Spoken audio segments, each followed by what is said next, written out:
Okay, let's get you the press to handstand. Now, to do that, we first need to do an assessment and see where you're at. So get yourself something like this. They don't have to be the same as this. They could be the wooden boxes. They could be your sofa, chest of drawers, anything you have around you. And then we just need to get into this position. Now, if this scares you, we can always do it this way round and be between the boxes and the wall. But we just need to get into a position where we can set ourselves up so the camera height is roughly the same height as our hips. So when I'm in this position, I can assess what's going on.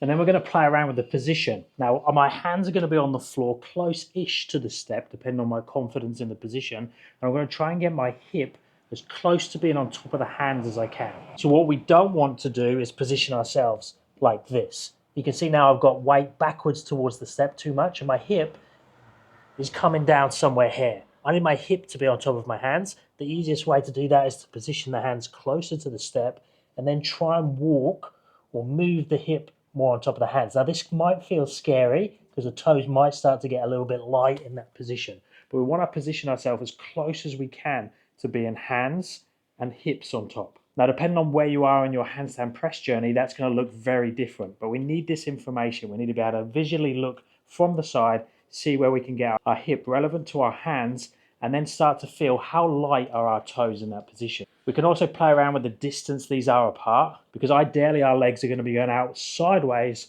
not behind us. If they go behind us too much and we look like something like this, so my hips are still on top of my hands but my feet are over here, this is going to be much harder to go in towards a press handstand direction because my legs are going around the back over here. I want to try and bring the legs more in close so they're more level with the side of our hips and our hands, so then the movement is this way and not this way, which is really heavy. So have a play around with that, check the video back, see how close you can get to being your hip on top of your hands. Once you've got your best possible position that you think you can get into, we're going to see if we can just lift the feet up in the air, which might sound and feel completely impossible. If so, that's fine, don't worry about it. But the goal will be to get into this position, hip on top of the hands, light toes, and come up to our handstand. Now, straight away, if you do get up, you're going to have a good assessment. Do you have good balance at the top there where you can hold the handstand and not fall out? Because we need to work and make sure that we have enough balance, and we'll come back to that in a minute. But if you can't get your feet off, what do? We raise the height up. And let's now show the wall version if we need that. So I'm going to move this back a bit so I create a bit more space so I can fit between the steps and the wall. And then I'm going to add some height to this. Now, if you was miles away from doing it, you might want to add a lot of height. But if I was close, I'm just going to do something like this. So I'm just a little bit higher, exactly the same thing. Stack as best you can. See if you can take the legs out to the side and go up to handstand. If you need to, the wall's there. If you still can't get up and it feels miles away, we need to either improve the position or go higher again. And that's where you can start to go to a bit more of an extreme. That's too sketchy. So something like this. Now you are going to find now, if I've got something like this that's unstable, you might think this is unsafe. I actually think it's really, really good, because what it's going to do is when you go into the position, it's going to force you to put more weight into the base, into the hands, the shoulders, the upper back, less weight into the steps. So exactly the same setup, hands on the floor closest to the step, stepping in. And again, can we go up to handstand? If we need to, use the wall assist, but we just want to find a height when we can go up to it. Now, if you go all the way up here somewhere and you still can't get up, it probably means we've got quite a bit of work to do on our pathway to the press handstand, and we probably need to pull it all the way back to our handstand balance, make sure we're getting our tucks, our straddles, our straight handstand, and we're building strength and conditioning in this upper back. Again, I'm going to come back to that in a second. But that's the other component, which is the strength conditioning, that again has a line of progression.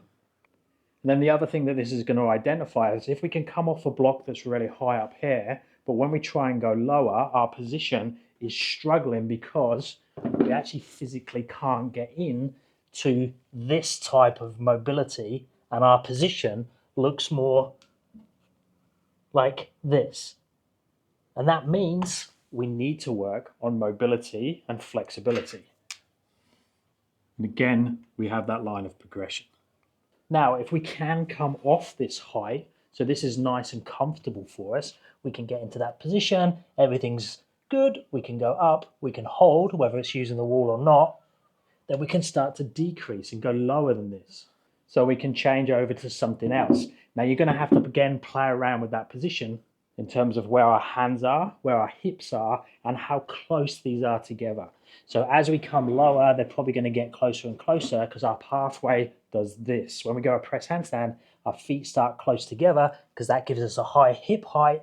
But when we go up, it goes out to the side. We go back to the top, it gets narrow again. So there's an arc that we need to understand and pay attention to, and it's going to be slightly different for everyone depending on these things.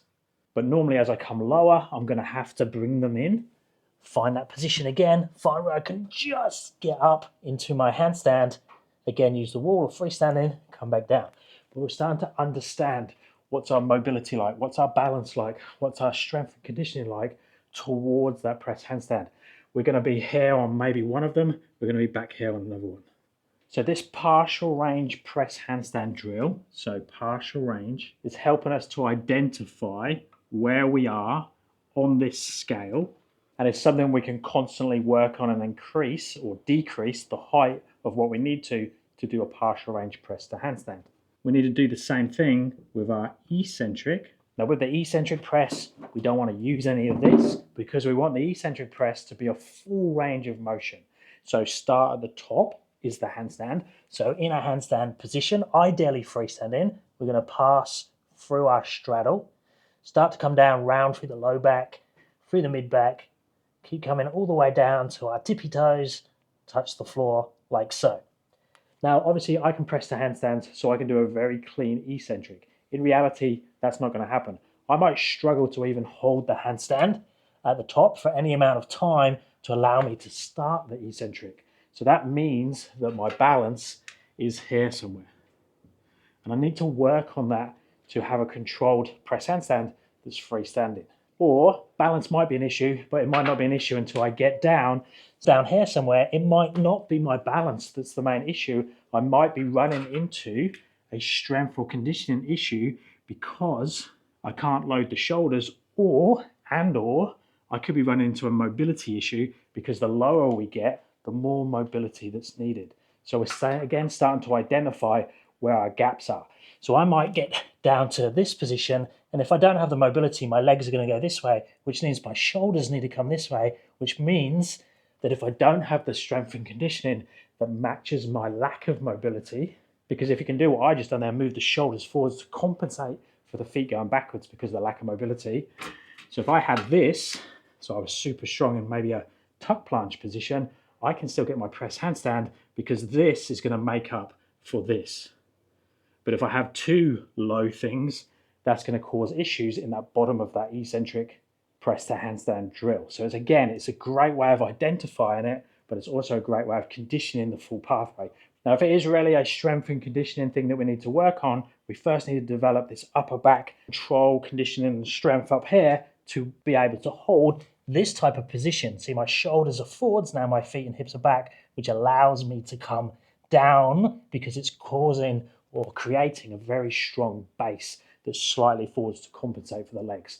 So we need to start to work that against the wall first, turn the hands out, be in this distance, and make sure that you can do this type of movement and hold a conversation while you're doing it. If it looks like this, then we need to build that much stronger, get way more condition in there. So we need to start with very small movements, much closer to the wall, and work things like our toe pull drills to build that initial strength and control in our upper back and shoulders. So I would move closer to the wall, same thing, head towards the wall, come back off.